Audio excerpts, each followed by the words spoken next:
Good morning students. आज का हमारा टॉपिक है 8257 डीएमए कंट्रोलर। तो सबसे पहले हम देखते हैं कि पूरा नाम डायरेक्ट मेमोरी एक्सेस होता है तथा इसको जो डिज़ाइन करने वाली कंपनी थी वो इंटेल थी। और इसको डिज़ाइन करने का जो पर्पस था वो था इनपुट आउटपुट डिवाइसेस तथा जो मेमोरी है उनके बीच में हाई स्पीड से डेटा को ट्रांसफ़र करना। ठीक है, तो अगर हम किसी भी इनपुट आउटपुट डिवाइस से मेमोरी में जब डेटा ट्रांसफ़र होता है तो वो 2 साइकिल्स में होता है।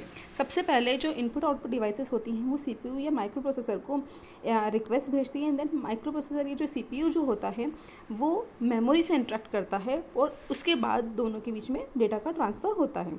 ठीक है, तो ये एक थोड़ा सा लेंथी प्रोसेस होता है और इसमें थोड़ा सा डिले ज़्यादा लगता है। तो इस डिले को कम करने के लिए, यानी अगर हम जो सीपीयू है या जो माइक्रो प्रोसेसर है उसको बाईपास कर दें और डायरेक्ट मेमोरी को एक्सेस करने लग जाएं, यानी input output device direct memory को एक्सेस करे तो उसमें कम टाइम लगेगा और उससे डिले भी कम हो जाएगा। तो ये जो प्रोसेस होता है इसके लिए हम डीएमए कंट्रोलर यूज़ में लेते हैं।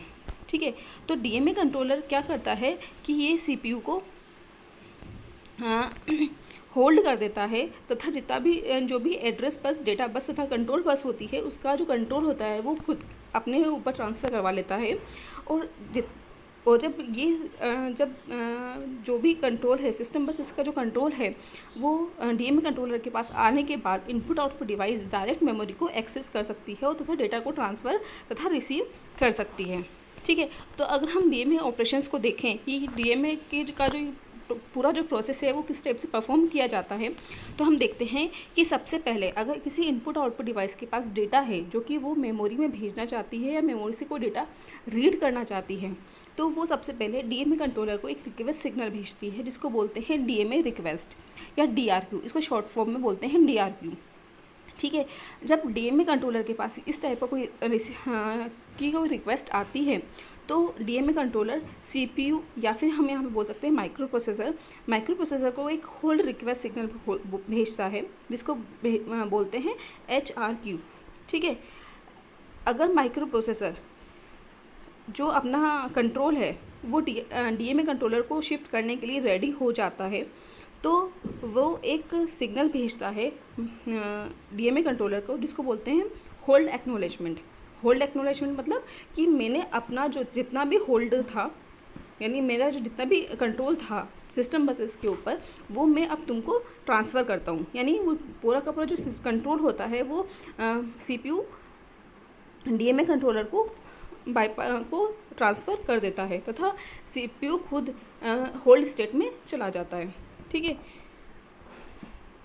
सीपीयू से जितना भी जो भी बसेस का जो कंट्रोल है वो रिसीव करने के बाद जो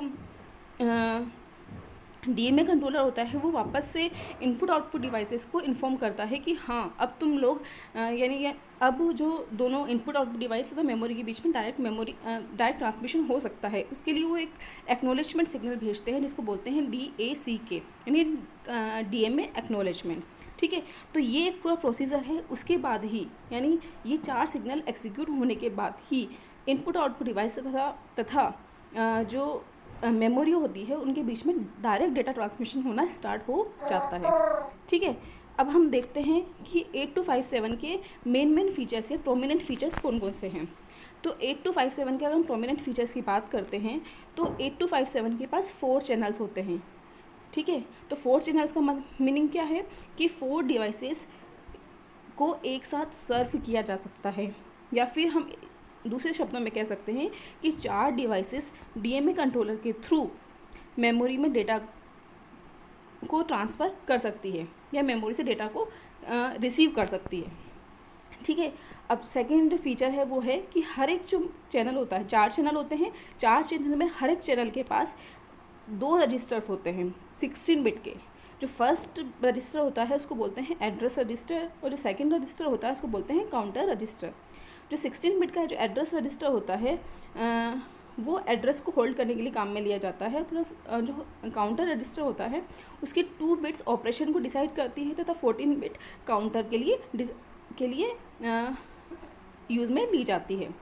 हर एक channel max to max 64 KB data को ट्रांसफ़र कर सकता है। ठीक है। अब हम जो नेक्स्ट जो फीचर है उसकी बात करते हैं कि जो 8257 है उसमें जो चारों चैनल होते हैं, यानी जो चारों डिवाइसेस होती हैं वो इंडिपेंडेंटली वर्क करती हैं, यानी वो एक दूसरे पे डिपेंड नहीं करती हैं। चारों जो डिवाइसेस होती हैं उनके फंक्शंस अलग अलग हो सकते हैं, ठीक है।